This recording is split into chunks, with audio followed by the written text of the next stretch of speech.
Well, good afternoon. On behalf of the Center for the Study of the Presidency and Congress, thank you for joining us for our conversation today with renowned presidential historian Tevi Troy to talk about his book, Fight House, Rivalries in the White House from Truman to Trump.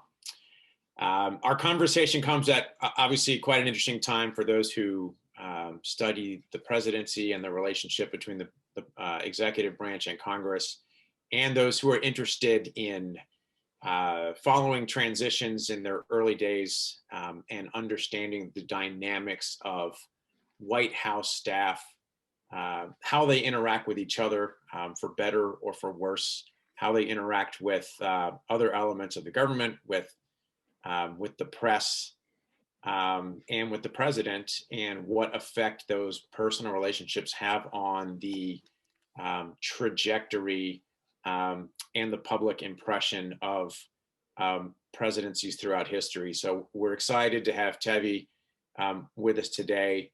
I do want to just say a comment about something else that Tevi's working on, and just refer you to a piece that he has done in the National Review Online related to the 35th anniversary of Ronald Reagan's speech following the Space Shuttle Challenger tragedy. It's quite a good write-up, really interesting take on that event, but more importantly on how President Reagan responded to it. Some inside story about how the speech came together, and some really interesting lessons about what it says on the internal dynamics of a White House, the president's relationship with the team's relationship with each other, and how in a historical event like that kind of came together. I'm going to post in the chat box a link to that piece for your interest, and I recommend checking that out. One other just admin note for today: we're going to have another great speaker coming up on February 11th. Professor Jack Goldsmith is going to talk about rebuilding the presidency and his book After Trump. And that'll be an interesting conversation from that perspective. But today, we're really excited to have Tevi Troy with us. And what I'd like to do, we'll save time for audience Q&A, but I'd like to start by giving Tevi an opportunity to share with us the key lessons of Fight House, maybe share a little bit about his experience working in the George W. Bush administration, both as a deputy cabinet secretary and in the White House itself, and how that maybe helped him decide to write the book about White House staff rivalries, and maybe he can share some of the key anecdotes from the book and lessons with us about that. So Tevi, why don't I turn it over to you to tell us about the book and your perspective on these things, and share some stories with us, and then we'll open it up to questions after that. And thanks again for being with us. Thank you, Glenn. This is fantastic. I really appreciate the opportunity. I also appreciate the Center for the Study of the Presidency and Congress. I knew David Abshire, the late leader of the Center for the Study of Presidency and Congress, and he was a great person who really understood the presidency. And I remember sitting with him when I worked in the White House, and we talked about both his views historically, but also from his time in working in the Reagan administration, and a great leader for a great institution. I also want to say a quick thing. I know you said Jack Goldsmith is speaking, and he's going to be speaking about his views on the presidency, which you should definitely pay attention to.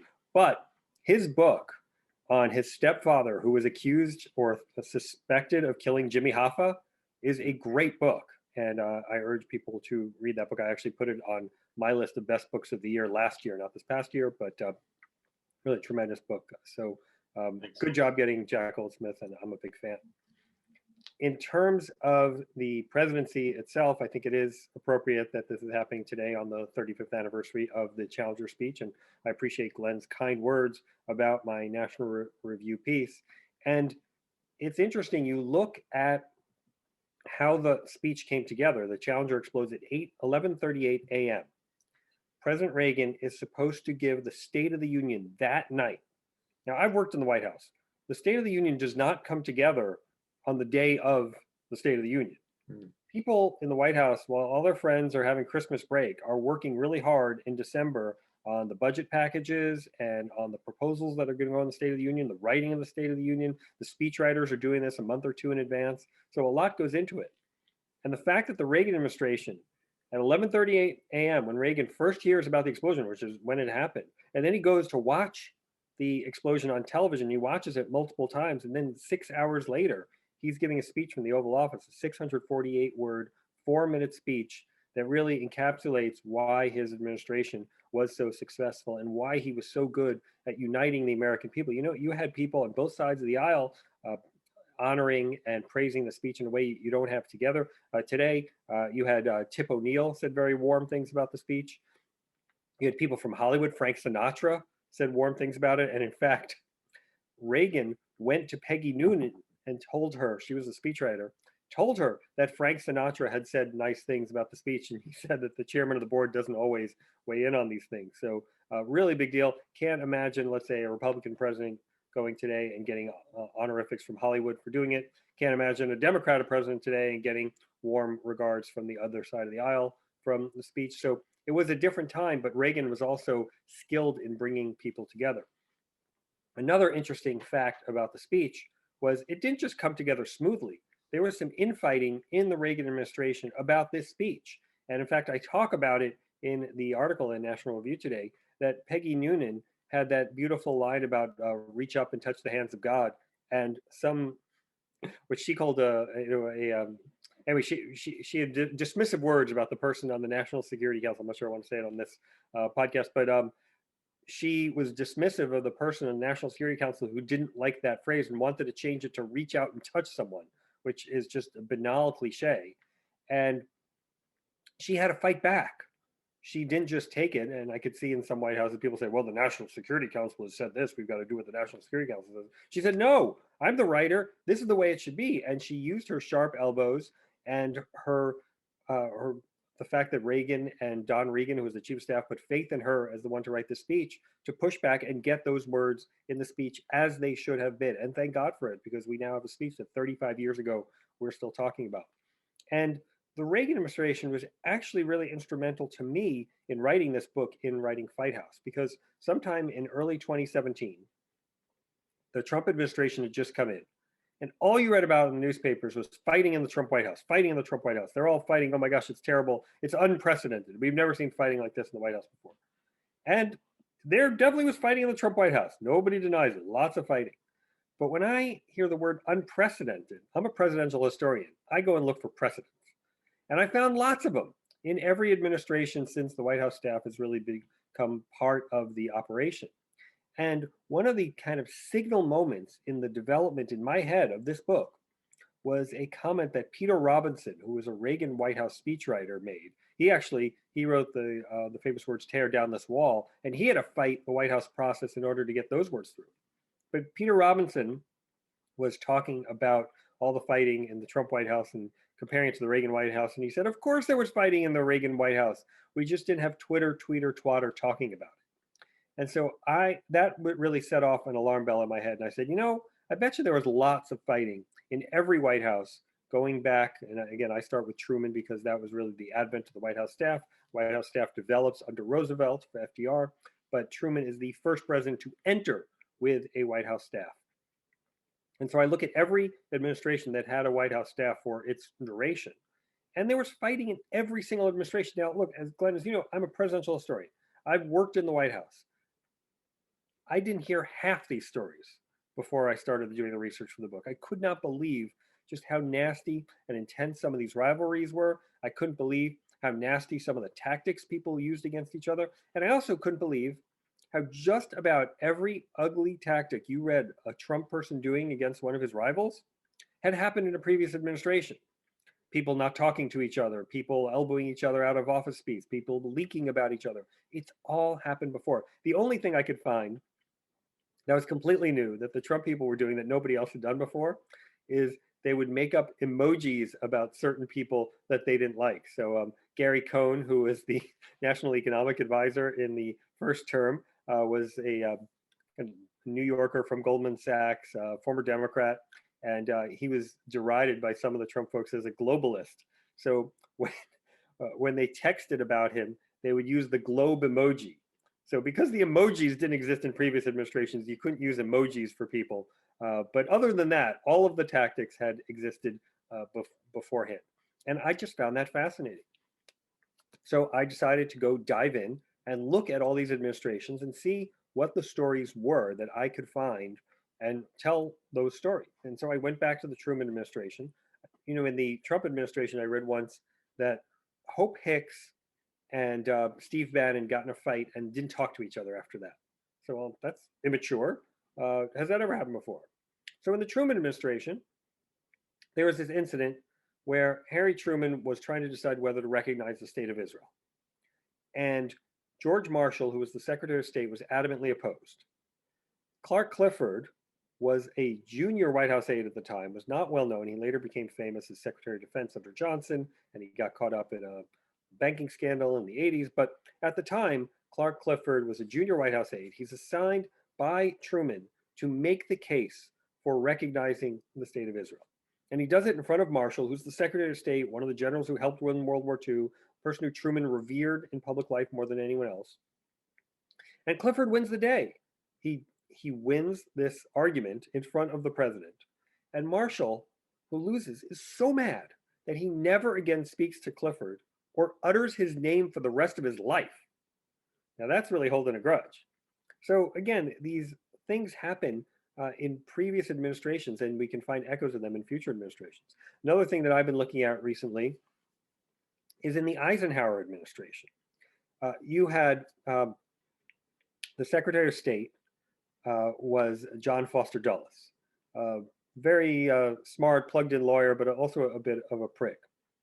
And the Eisenhower picks an arms negotiator to go to State Department with cabinet rank, and Eisenhower has Clifford and Dulles and the arms negotiator Harold Stassett, who was the former governor of Minnesota. They both have cabinet rank. They're both at the State Department. One of them is the Secretary of State, but one is this leading arms negotiator, and they are butting heads the whole time. And they have a really ugly relationship. And Stassen eventually loses, and he is forced to resign, and Dulles wins the day. But then I look in this current Biden administration, and what do you have at the State Department? You have Anthony Blinken, who is the Secretary of State, very close to the president, close to Biden. But he has under him a climate negotiator with cabinet rank, who's a former Secretary of State and a former Senator, John Kerry. And so there's echoes in this relationship today between Kerry and between Blinken, and what we had with Stassen and Dulles in a previous administration. Now, I don't know that Kerry and Blinken are going to be at each other's throats, but they might be. It's a good bet that there will be tension between them because both of them have these high-ranking positions within one department. It's the kind of thing that sets you up for infighting as opposed to setting you up for success. So I think there are valuable lessons for the Biden administration in looking at these previous administrations and how they worked and what happens. And if you go a little forward into the Kennedy administration, here you had a situation where Robert F. Kennedy was the Attorney General. Only time we've ever had the president's brother is the Attorney General. Robert F. Kennedy is the Attorney General, and the Vice President is Lyndon Johnson. And there's only two people that a president can't fire: the Vice President and the First Lady. But in the Kennedy administration, there were really three people because you can't really fire your brother. So the problem is that Robert F. Kennedy and Lyndon Johnson hated each other long before the Kennedy administration started. They hated each other when Lyndon Johnson was a senator and Robert F. Kennedy was a Senate staffer working for Joe McCarthy. I know the Kennedy people don't like talking about the fact that RFK worked for Joe McCarthy, but he did. And it was kind of he was not necessarily a big fan of Lyndon Johnson. And the first time they meet, Kennedy is sitting down at a table with McCarthy, and Johnson comes over, and Johnson kind of looms over Kennedy, expecting Kennedy to shake his hand, and Kennedy won't shake his hand. And Johnson's a stubborn guy, and he just sits there and he waits and he waits and he waits, and finally Kennedy relents and he gets up and he shakes Johnson's hand. Well, it's true, Johnson won the encounter. He got Kennedy to shake his hand, but he also made an enemy for the rest of his life. And Joe Kennedy, who was Kennedy's father, said, "Bobby's my boy. When he hates you, you stay hated." And boy, did Lyndon Johnson stay hated by Robert F. Kennedy.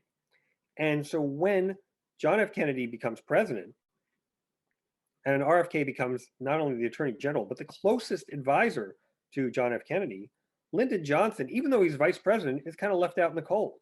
And if you read the Caro book, you just see how frustrated and miserable Johnson was in those years when he was vice president because he was given very little to do. But he also was frustrated by all the slights he got from Robert F. Kennedy. But Washington's an interesting place. And Kennedy, John F. Kennedy, is tragically assassinated in 1963, as we all know. And then what happens? Suddenly, Lyndon Johnson is elevated to president. Robert F. Kennedy, who was the Attorney General and the most powerful advisor, suddenly is demoted effectively. He has the same role, but he's the Attorney General for a president who doesn't much like him. And they actually have a shouting match on the day of Johnson's first cabinet meeting, since he takes over as president. Johnson thinks that Kennedy kind of showed him up by coming in late to the cabinet meeting. They have the shouting match, and they don't talk for 2 months. Now, look, coronavirus, there's people I go 2 months without talking to. I get it, it happens. But not when you're the sitting Attorney General for the President of the United States, especially when there's lots going on. Obviously, there's the civil rights struggles going on. Johnson has an active legislative agenda. The president had just been shot. He doesn't talk for 2 months to his Attorney General. And so these rivalries, these fights, these personality conflicts can go on for a long time and have real implications. Two people who learned to hate each other long before there ever was a John F. Kennedy administration, that hatred carried over into the administration. And then it continues to shape the 1960s because LBJ is the president. He's prosecuting the Vietnam War. It's not going great. And Robert F. Kennedy leaves the administration, runs for Senate from New York. And Johnson is convinced that he has to take a hard line on Vietnam because otherwise the Kennedy people will come after him and say that he was soft. And so he's constantly staying the course on Vietnam because he's afraid of Robert F. Kennedy going after him on his right flank. But Robert F. Kennedy sees what's going on in Vietnam, and he actually goes after Johnson on his left flank. And so Johnson is kind of betwixt and between. His presidency is basically a shambles by the end.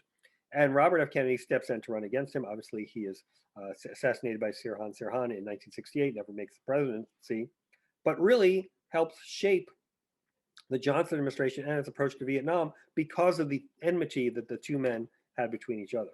So I guess the point I'm trying to make, Glenn, is that these fights, these rivalries, these differences in personality can have huge implications on both on the White House scale, on the national scale, but also on the global scale. And let me just talk about one more, and then I'll open it up to questions. You look at the Nixon administration. Here you had Henry Kissinger, is young, brilliant, Harvard-educated, Harvard professor. He comes in as the national security advisor, but he's not so trusted by the Nixon folks. In fact, he is a former Rockefeller aide. And Nelson Rockefeller is the kind of the head of the liberal Republican wing and not so beloved by the Nixon people. And the Secretary of State, William Rogers, is an old friend of Nixon, worked with Nixon in the Eisenhower administration. The person who Nixon would stay at when he would come visit DC would go to Rogers' office, and Rogers would give him office space. And you think that Rogers is going to be running the show in foreign policy in the Nixon administration. He's the Secretary of State. He's better known by Nixon. Kissinger's got this weird accent. He's Jewish, which was a big deal back then, not so trusted by the Nixon people. And yet Kissinger is relentless in his mission to outmaneuver Rogers from the very beginning. And even though he may have started in a weaker position, he actually outmaneuvers Rogers constantly.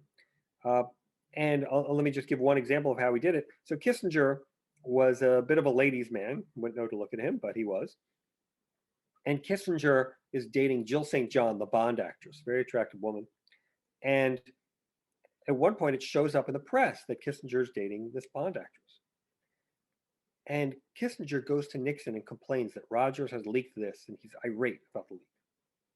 Well, the truth is that Kissinger leaked the information, not Rogers. Kissinger, A, wanted everyone to know he was dating a Bond girl, makes sense, but B, he wanted Nixon to think that Rogers was a leaker because Nixon didn't like leakers. How do we know Nixon didn't like leakers? Well, he set up a whole unit called the Plumbers to get rid of the leaks. And we all know that the Plumbers led to Watergate and that disaster. So Nixon's obsession with leaks is something that Kissinger exploits in his maneuverings against Rogers. And eventually, Kissinger not only outmaneuvers Rogers, Rogers is out as Secretary of State, and Kissinger becomes National Security Advisor and Secretary of State, the only person in history to have both jobs at the same time. So again, these rivalries are there. They're in the history books. They're also, I think your listeners that would be interested. The oral histories are amazing. I was actually talking to Bill Antholis, who runs the Miller Center, which compiles the oral histories. And I was thanking him. I was telling him how much material I got from the oral histories. And the oral histories are well known. But to my purposes, they were an untapped resource because nobody had previously had gone into these oral histories specifically looking for the history of infighting and of rivalries across administrations. There have been books about specific rivalries. Jeff Cecil wrote a book about the hatred between Johnson and RFK. But nobody, and obviously there's the Doris Kearns Goodwin book about the team of rivals. But nobody has written a book cross-administration looking at every White House staff and seeing what the rivalries were. And nobody has exploited the, maybe exploited is not the right word, but explored those oral history archives to find out all the delicious material in there. In fact, I just wrote a piece in the Washington Examiner this week about what happens to rivals after an administration. Is there a possibility for reconciliation? And you can look at the piece, but there's a kind of mixed history. Some people made up, apologized, became friends after, but others stayed as haters forever. In fact, Al Haig, who was briefly the chief of staff under Ford, so hated Bob Hartman, who was Ford's aide and counselor and one of his speechwriters, and a bit of a problematic character and the source of much fighting in the Ford administration. Haig hates him so much that 35 years later, the oral histories report that Haig would still get red-faced and sputtering at the mention of Hartman's name. So these oral histories are just a tremendous resource, and I went deep into them. I looked at the archives also, looked at the previous biographers, historians of different administrations, the contemporary journalistic accounts, and I really built this picture of what infighting looks like in every administration back to Truman. And I think it's a great book. I happen to think it's my best book. The Wall Street Journal named it one of the best political books of 2020. I'm grateful to you for giving me the opportunity to talk about it, and I'll be happy to take any questions.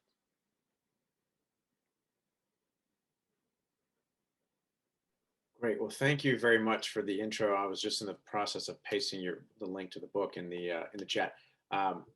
I got a few questions I wanted to ask you. Actually, quite a few questions, but I also want to encourage folks who are watching to submit questions via the Q&A function, and I'll try to get as many of those to you as I can. Let me start with this question. There are various types of rivalries. There's the rivalries that are unseen. There are the rivalries that you think are unseen, but are brought, like in the Kissinger example, where the rivalry is brought to the president for a specific reason. And then it feels to me like almost every modern president at some point likes to suggest that they cultivate rivalry to some positive end. In other words, they want people to compete so that they can then be the arbiter of the best idea, some kind of productive sense of rivalry. And I'm wondering if in the study that you did, you found any example of a presidency where that sort of productive rivalry actually worked well. In other words, where a president wanted to have advisors who took different points of view so that they could then play a productive arbiter role. Does that ever really work out that way, or is that did you find a trend that's either universally bad, or were there any particularly great presidents at managing that? Sure, it's a great question. And I would say that every president says that they try to manage these rivalries productively. Some do. I mean, Obama famously pushed this no drama Obama line, trying to suggest that there was no infighting. Lyndon Johnson wouldn't brook disagreement in his administration, maybe because of his Bobby Kennedy experience, but and that led to a lot of groupthink on Vietnam. And in fact, there was a group of folks at the State Department who were worried about the direction of the Vietnam policy, and they formed their own little coffee clutch, I guess. But they would meet secretly, and they called themselves the non-group, so that Lyndon Johnson wouldn't get wind of what they were doing. But one president, I think, who does do what you're talking about, Glenn, and does take advantage of some of the internal tension, although not initially, is Bill Clinton. Bill Clinton wins election in 1992, the first Democrat to win the White House in 12 years. He has a coterie of liberal aides like George Stephanopoulos, uh, who are pushing a more progressive agenda. And he goes forward with a whole bunch of things that were really controversial at the time, including the gays in the military initiative, which again doesn't sound that controversial to us today, but it was controversial at the time. And there's a correction.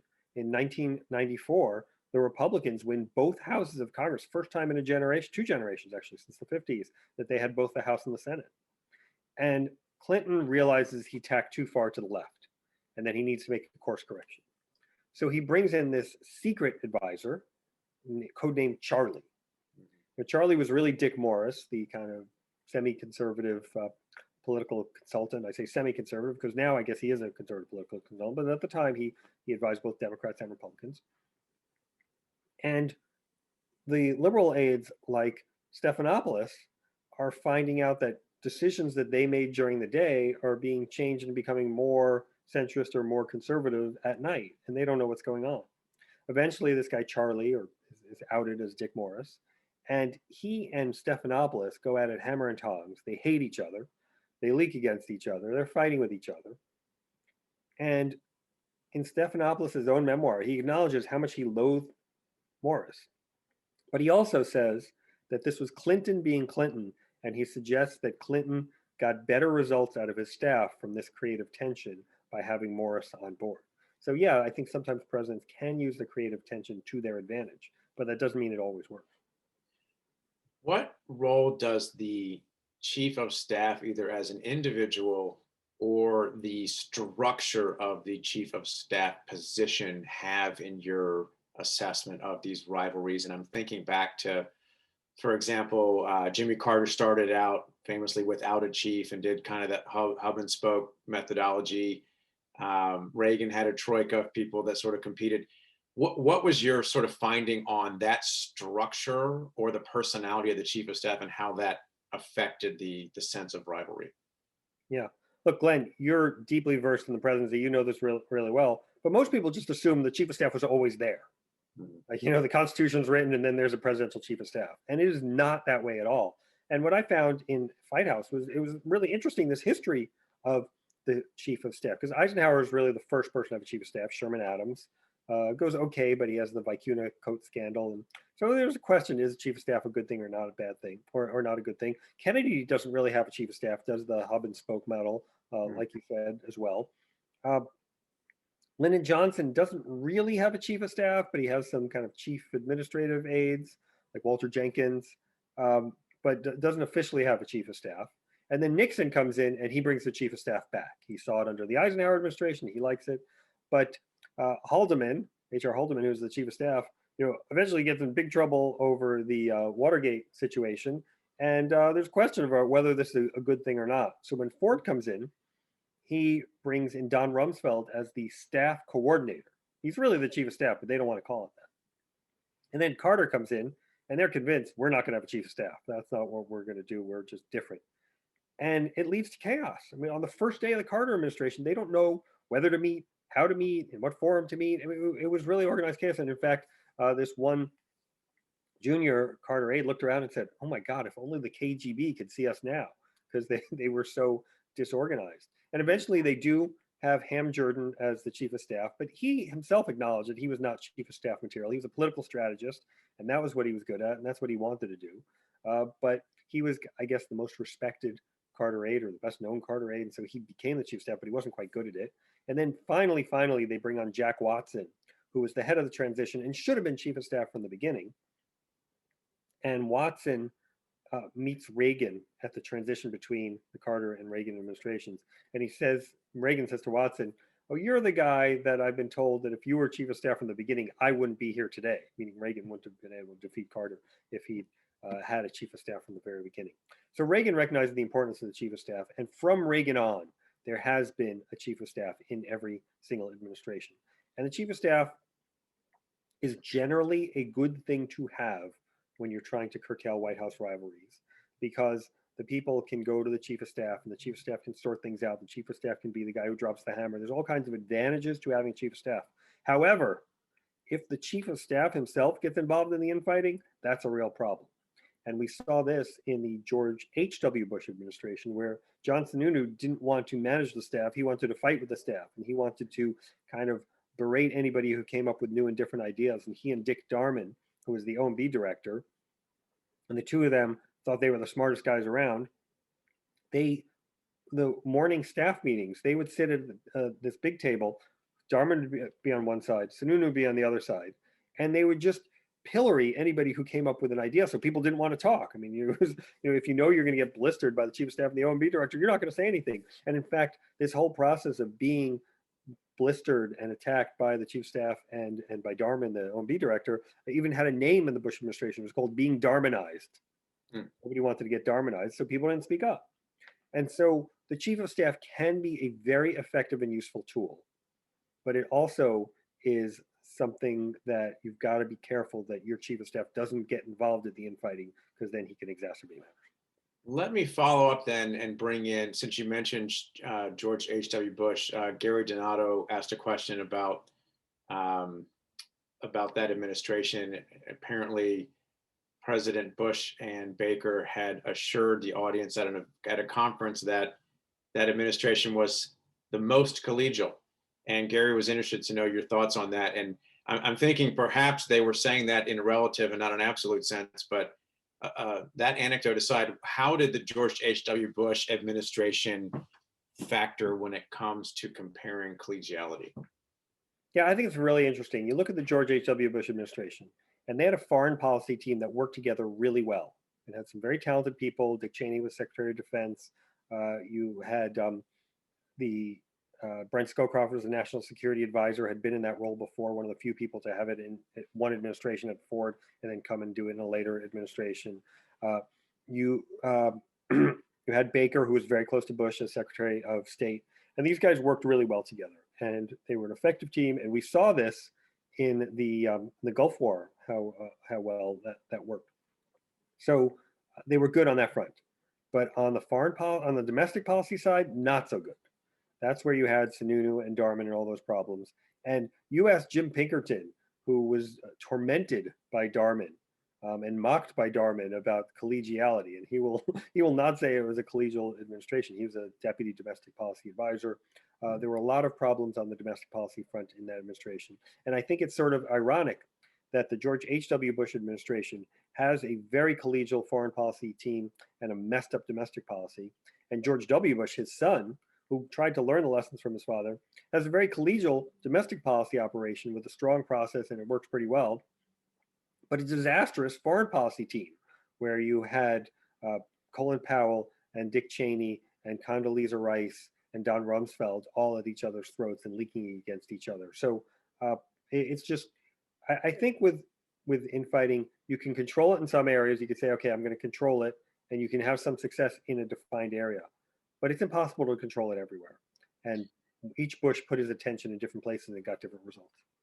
How much impact did the level of experience of the individuals staffing the White House have? In other words, you have some very experienced federal government individuals becoming president. You have people who are former vice presidents, cabinet secretaries, and then you have others who are coming from more, outside government, governors or business. What did you find in terms of trends from those different types of presidencies? Yeah, I would say I'm somewhat wary of experience. That doesn't mean you want completely inexperienced people who don't know anything. But when people reach a certain level, they're just too big to be controlled in an administration. They have too many ties in the media. They have too many friends who work in the press and all around town, and they they're just too big for the jobs in a way. And I think that the people who were effective in the George H.W. Bush foreign policy team, suddenly in the George W. Bush foreign policy operation, they're too senior, and things aren't working so well. And so Colin Powell is a media darling in George W. Bush. He just wasn't as well known in George H.W. Bush. And Dick Cheney is now vice president as opposed to defense secretary, the second choice defense secretary after the John Tower nomination flames out. And so, again, I think I once wrote a piece for Politico saying that the anonymous aides make the best staffers. And you see this on campaigns. If you have people who are just too senior, too big, have too many ties in the media, there are going to be problems. They've got big egos and they've got a lot of ties to the press. So I think you want people who have expertise, but not necessarily fame to come in and run an administration. So let me just pick up on that issue of the press and leaking. How it feels like that plays a large role in sort of the methodology of rivalries playing out. But how big a role did the willingness of staff members to leak things to the press or leverage press relationships have in your study of these rivalries versus potentially other ways that folks might play the rivalry out? It's huge. It's pretty much the number one tactic that people use against each other. And presidents always try and control it. And they always find that while their technologies for tracking it improve, the technologies for getting around it improve also. So in the Johnson administration, for example, Johnson always wanted to limit leaking. And he would have the White House operators report to him who they had been calling on behalf of various staffers, so he'd know who was talking to the press. And he had the White House military pool, the drivers of the White House cars, report to him where people were being taken, so they'd know if, let's say, if somebody went to the Washington Post building or the New York Times bureau. So Johnson was always trying to find it, but he had very little luck actually tracking down leaks. And at one point, I tell a story in Fight House about how he's talking to Nick Katzenbach, who's his attorney general. And there was a story in the Washington Post that clearly came from the Justice Department. And he calls up Katzenbach and he says, "Nick, I want you to fire the guy who leaked this story." And Katzenbach says, "Well, I can't do that, Mr. President." And Johnson's taken aback. He says, "What do you mean you can't do it?" He says, "Well, I leaked the story." And Katzenbach explains that the Post had an inaccurate version of the story that was much worse. And he spoke to the Post reporter and said, "Well, actually, that's not true, but here is the truth." And he kind of managed the story to a better place than it would have been otherwise. And Johnson says, "God damn, that's the first time in this town I've ever gotten to the bottom of a leak." So, I mean, Johnson knew it was a failing game. You can chase the leaks, and you never find them. But I think leaks are enormously important and damaging. And I think it's one of the main tactics that people use against each other and to promote themselves. So there's a lot of stories of leaking in Fight House. If you're interested, if you're interested in leaks, you should definitely look at this book. So let me put a question to you that Shanti Rao submitted about any success stories for administrations solving problems requiring cooperation across agencies. Any advice on climate, pandemic, cross-cutting issues? Maybe I can just kind of frame that by saying, were any positive surprise, while you're looking through this history of rivalries, any positive surprises where things actually worked out better than you would have expected? Yeah. Well, let me just say one thing to Shanti. I appreciate the question, but the book is called Fight House. So, I mean, I do focus on the rivalries more than the success stories. But I will say, I have nice things to say in the book about the Reagan administration. You had this troika of aides, and you mentioned them earlier. Mike Deaver was the deputy chief of staff. Jim Baker was the chief of staff. Ed Meese was the counselor to the president, who wanted to be chief of staff, thought he should have been chief of staff, got outmaneuvered by Baker, but Reagan said, "Make it right with Ed." So make sure that Ed's integrated and part of the team. And they fought, and Baker certainly leaked in favor of Baker and against Meese, no doubt of that. But it kind of worked. And I think at the time, the Republican Party was split between the conservatives and the moderates. Now they have other splits. I wouldn't characterize it as conservative moderates, but it's a different kind of split. But by having those different views represented. And Baker, Meese, and Deaver were the troika, but they were there. The three of them were in every meeting with Reagan, and they didn't want to separate because one of them might have a private time with Reagan where he could speak against the other. So they were kind of locked. It was almost like they were chain linked at their legs, and they would always be together in front of Reagan. And I think Reagan valuably got the perspective of the more moderate side represented by Baker and the more conservative side represented by Meese, and I think it kind of worked. And Reagan obviously had a successful presidency in terms of legislative accomplishments, and also legislative accomplishments that went beyond just his first year. And these days, you see, president has a window at the very beginning, gets stuff done, and after that, it's kind of quiet. So I think Reagan is a model to look to. Speaking of models, let me bring in a question from Eric Hirschberg about what to expect from the Biden administration, and maybe I can tack on a second question in addition to the expectation. What would be your recommendations, having written the book on rivalries? We know that President Biden is not someone who's coming newly into a White House. He's got a lot of experience, but that can bring, as you suggested, pros and cons based on how you put the staff together and how you manage it. So what are your expectations, and what would be your advice to the Biden team on how to be managed? Yeah, so this is what I'd say, that the president has three levers for controlling infighting. Number one is ideological alignment. If you have a staff that's riven by ideological disagreement, left, right, center, right, moderate, whatever, you're going to have more infighting. And you see this, that ideological opponents are more likely to fight against each other. The second is process. If you have a clean process where everybody feels like they have their say, and there's a set way that meetings take place, and people aren't circumventing it and getting private time with the president when others aren't getting it, or going to see the president in the residence privately at night, like Valerie Jarrett used to do in the Obama administration, for which she was nicknamed the Night Stalker. If you have a clean process, you're going to be more effective at limiting infighting. And then the third is presidential tolerance. If you have a president who says, I don't want to see this stuff, like Obama said with the no drama Obama approach, and he would actually criticize aides who stepped out of line, you're going to see less of it. But if you don't criticize it or even promote it, you'll see more of it. So one example in the Trump administration is during the campaign, Trump is on Trump Force One, his campaign plane, and AJ Delgado and Hope Hicks are having a fight on both sides of Trump. And Trump's sitting there reading the New York Times. He says he doesn't read it, but he reads it. And they're screaming at each other. And Trump lowers the newspaper and shouts, "Cat fight!" And then he lifts up the paper and keeps reading. Now that's a president who's willing to tolerate some infighting.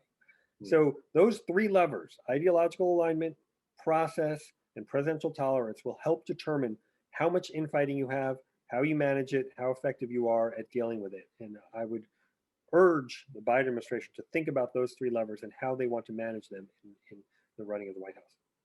Let me ask a follow-up question on the Trump presidency. It's an interesting anecdote, and it seemed to many observers that the Trump presidency was riven with infighting. Perhaps that was something that President Trump cultivated because he enjoyed having people compete for his attention. And also it felt like President Trump spent an awful lot of his attention externally. In other words, not necessarily concerning himself with managing the day-to-day staff, but communicating directly with the American people via Twitter. What are the sort of lessons from the Trump presidency that you observed in terms of how that worked? In some ways, you can say the Trump presidency was norm-breaking. In some ways, you could say it was unique to him as an individual, and it's not really something one might say could be replicated or you would want to replicate. But what is your sense of the lessons from that administration in terms of the rivalries? Yeah, look, Trump was clearly a unique character, didn't have Washington experience, didn't mind conflict, didn't care about process or norm. So that is absolutely the case and makes him just kind of different in what we're looking at. And in Fight House, while I say that there's been fighting in every White House, I certainly acknowledge a heck of a lot of fighting in the Trump White House. But here's the thing that suggests that you would have had some of the same infighting regardless of who was a Republican president at this time. The issues on which you saw the most intense fighting in the Trump White House, infighting within the team, were issues on which the Republican Party largely disagreed. The nastiest fights were about trade, immigration, and then later on coronavirus. These were things that were not easily soluble within the Republican caucus, within the conservative world. These were things that people disagreed on. And in the Trump White House, which again, famously riven by conflict, conflict everywhere, you didn't see fighting so much on the issues of Israel, deregulation, conservative judges.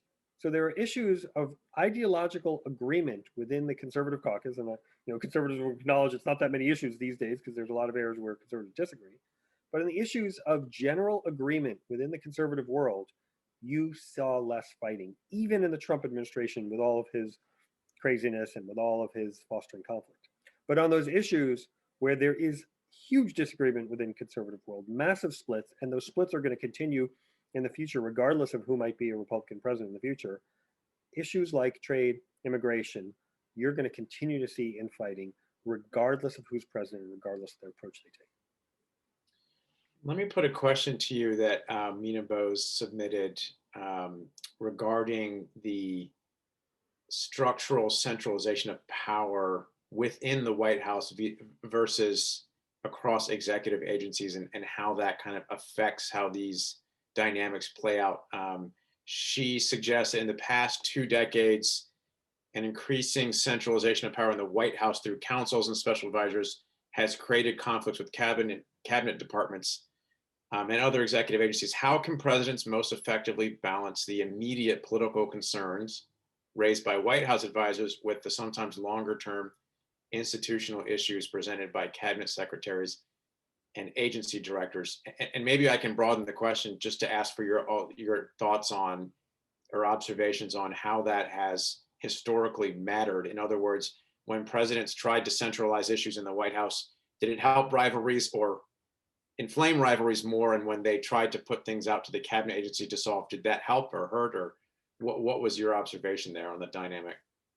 Yeah, so it's a great question. And it's really the inherent tension in the book. And I talk about this in the introduction of the book, that once you have the development of a White House staff, suddenly you have questions that didn't exist before. So you have a national security advisor who thinks they are the chief foreign policy officer for the United States government, while you also have a Secretary of State over there in Foggy Bottom who thinks that he or she is the chief foreign policy officer for the United States and actually has congressional approval, meaning Senate confirmation for the role and statutory authority. And so there is an inherent tension there. But that said, I don't think it's just a phenomenon of the last 20 years.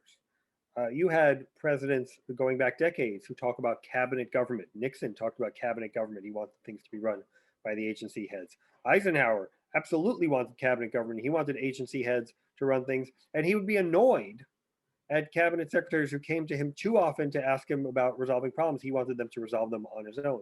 I guess a nod to his military background. But when it came down to it, even the presidents who liked cabinet government maybe didn't always want cabinet government. Nixon was frustrated with many of his cabinet members. He obviously sided with Kissinger, who I said earlier had all the apparent disadvantages in his fight with Rogers, except one. Nixon liked the fact that Kissinger was really smart and could teach him things about foreign policy, while Rogers was not capable of teaching Nixon things on foreign policy. Nixon knew more than Rogers. He didn't know more than Kissinger. So this idea of cabinet government is something that many presidents talk about, even current presidents. They all say they don't want to run things out of the White House. But when it comes down to it, they do want to run things out of the White House because they have more control over it. And the bureaucracies at the agencies are hard to manage. You look at a place like HHS, where I was deputy secretary, 70,000 people there. The vast majority of them are career officials, maybe 100 out of 70,000 are political officials. So you just have less control on the goings on in an agency. Whereas at the White House, you bring in 400 people with you. The whole White House operation is something like 16 to 1,800 people. And a lot of those people are at the new executive office building, and they're at OMB, and you don't really see them much inside the West Wing. So the presidents say they want cabinet government, but they really want the control. And I think that's why this consistently happens. You've kind of gotten at this in some of your answers, but let me just ask you this question sort of as a discrete question set. Can you talk about just some of the best practices that you observed in your research and in your book on how presidents dealt with rivalries, and maybe some of your favorite anecdotes on that? Yeah, I mean, I would say it goes back to the three levers. You've got to manage a White House in a way that acknowledges there might be ideological disagreement, but you're not setting up warring factions. I remember a great story that Andy Card told me. He was chief of staff in the George W. Bush administration when I served, but he'd also served in previous administrations. And he told me the story about the Reagan administration. He goes and he joins the Reagan administration. And on his first day, he goes to a meeting, and there's an officious looking woman with a clipboard. And she looks at him, she doesn't recognize him, and she says, "Baker or Meese?" And he says, "I'm Andy Card. I'm new to the White House staff. I just came from Massachusetts." She says, "Baker or Meese?" And he says, "Well, I don't work for either. I work for the president." And she says, "Baker or Meese?" I mean, she keeps asking until finally she puts down her glasses at him. She says, "Who do you work for?" And he says, "Well, I'm the deputy in intergovernmental affairs." And she says, "Aha, Baker." And she sends him to the Baker side of the table. Mm-hmm. So you really don't want things set up in a White House where Rove or Hughes or whatever the two most powerful aides, you don't want them on opposite sides of the issue, and you're better off having them working together. In terms of process, it sounds boring. I mean, it's really dull, but process is the ways in which decisions get to the president. Who is going to be in the room when a decision is placed in front of the president? Is it going to go through a deputies meeting first and a principals meeting later, and then policy time with the president? At what rate is this thing going to reach the president? Who's going to write the memo? Is the memo going to go through the staffing process? Does every office get to see the memo in the staffing process, or do you limit the offices that see it in the staffing process? Do the agencies get to comment? So all this stuff is process. Again, it sounds boring, but it is hugely determinative of whether you're going to be effective as a leader. And if you're circumventing the process, if you're going around the process, and if you have an unclear process, then you're going to have problems. And then again, the third thing is presidential tolerance. Obama, if there was somebody who was stepping out of line, he would call them into the Oval and tell them he thought they were stepping out of line. Alyssa Master-Monaco was deputy chief of staff. There was an article she didn't like in the New York Times that was sent around on the senior staff internal chat, and she writes back this blistering response about how people leaked against her, and she's so mad about this, and how dare people do this to her. And Obama called her to the Oval Office the next day and said, "So, it's quite the email you sent." He didn't have to yell at her, he didn't bang the table, but he made it clear that he didn't want to hear that kind of stuff. Right. So I think those are some of the best practices. Know what you're dealing with in terms of ideological disagreement, have a clean process and a clear process, and be willing to call people out if they step out of line. One last thing on that last one is Gerald Ford, maybe the nicest guy ever to be president. If you ask people to describe Jerry Ford, he'd say nice. In fact, Jerry Ford, when they were asking him what he wants his agenda to be in 1976, they said, "What do you care about?" He said, "Well, I like people, I guess." Well, it's hard to make an agenda on that, but he was a nice guy. Everybody agrees he was a nice guy. But he might have been too nice to run a White House. And that's why the 895 days of the Ford administration may have been the most rivalry torn of any administration that I study in depth. The reason I say in depth is because I don't have access to the archives and the oral histories and all the deep dive material that I used for the other administrations, for the Trump administration. So the book, in a way, is really from Truman to Obama in terms of the deeper dives. The Trump administration, I basically had journalistic accounts. Obviously, lots of fighting there, but I don't have the same kind of material that I had for Trump that I had for the other administrations. We had an event for our presidential fellows last night, the CSPC student fellows, that featured Josh Bolten, who was chief of staff in the George W. Bush administration. You probably know him pretty well. And he told us an anecdote about the transition time. We were looking at transitions and about transition between George W. Bush and Obama administrations, and a particular security incident that was sort of being studied and unfolding on the day of the transition. And it gave kind of a hyper focus on some of the challenges of passing off one administration to another. as you looked at rivalries, did you find any that sort of um, complicated that process of transition? I mean, I know we've had all sorts of historical events that have complicated transitions and presidents themselves who we've seen do that. But in terms of like staff rivalry, did that have any impact as they have to do that very important process of handing over to a new White House team? Yeah, absolutely. And just let me say my favorite line on transition, which is by James Carville. He said, "A campaign is about screwing your enemies. A transition is about screwing your friends." And transitions are really rife with a lot of conflict because there's something like 4,000 jobs in administration. And there's something like, I don't know, 200 jobs that really matter that, your name will be in the newspaper a fair bit. And there's a lot of competition for those jobs. A lot of people think they're qualified for those jobs. And there's a lot of elbowing of people out of the way for those jobs. And it does get pretty nasty. And I alluded to this one earlier, but Jack Watson ran the transition for Carter. He had a staff of 50 people working for him. He was making up lists of who should have what job, while Ham Jordan, who was Carter's campaign strategist, was working his tail off to try and get Carter elected. And so Jordan did not like Watson. He felt like Watson was giving out all the jobs to his friends while the campaign people were working their tails off to get elected. And because Jordan didn't like Watson, Watson ended up not getting the chief of staff job in the Carter administration, which I talked about earlier.